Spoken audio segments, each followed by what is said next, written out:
السلام علیکم سامعین، 22 ذی الحجہ کی تاریخ شروع ہو چکی ہے، 10 جولائی ہے۔ خبر کا عنوان ہے یونیفارم سول کوڈ کو لے کر جمعیت علماء ہند کی مجلس عاملہ کا اہم اجلاس۔ اس کی صدارت حضرت مولانا محمود اسد مدنی نے کی ہے۔ خبر کے لیے میوات سے ایک اہل علم اور دوسرے جناب آصف شیرپوری مظفر نگری ہمارے رابطے میں ہیں۔ جمعیت کے اس اجلاس میں 5 اہم فیصلے لیے گئے ہیں۔ یہ دونوں بتا رہے ہیں کہ ماہرین وکلاء کی طرف سے جو جواب تیار کیا گیا ہے وہ کچھ رد و بدل کے ساتھ منظور کیا گیا اور اس جواب کو لا کمیشن آف انڈیا کے دفتر میں داخل کر دیا گیا ہے۔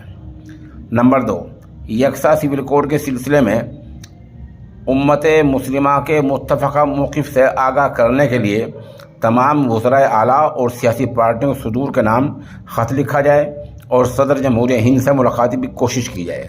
اس کا مطلب یہ ہے کہ پوری ملت اسلامیہ کا یکساں سول کوڈ کے تعلق سے جو متفقہ فیصلہ ہے اس سے آگاہ کرنے کے لیے جو ہمارے وزیر ہیں، ایم پی صاحبان ہیں، ان کو باخبر کیا جائے گا۔ نمبر 3، مختلف پارٹیوں سے تعلق رکھنے والے مسلم اور غیر مسلم ممبران پارلیمنٹ کو جمع کر کے ان سے بات چیت کی جائے اور ان کو پارلیمنٹ میں یکساں سول کوڈ کے منفی اثرات پر، غلط اثرات پر آواز بلند کرنے کے لیے تیار کیا جائے۔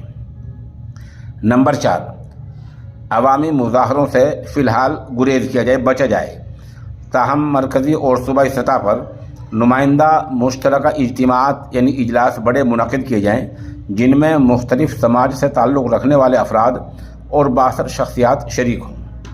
نمبر 5، UCC کے تناظر میں آئندہ 14 جولائی جمعے کے دن یوم دعا کے طور پر منایا جائے گا۔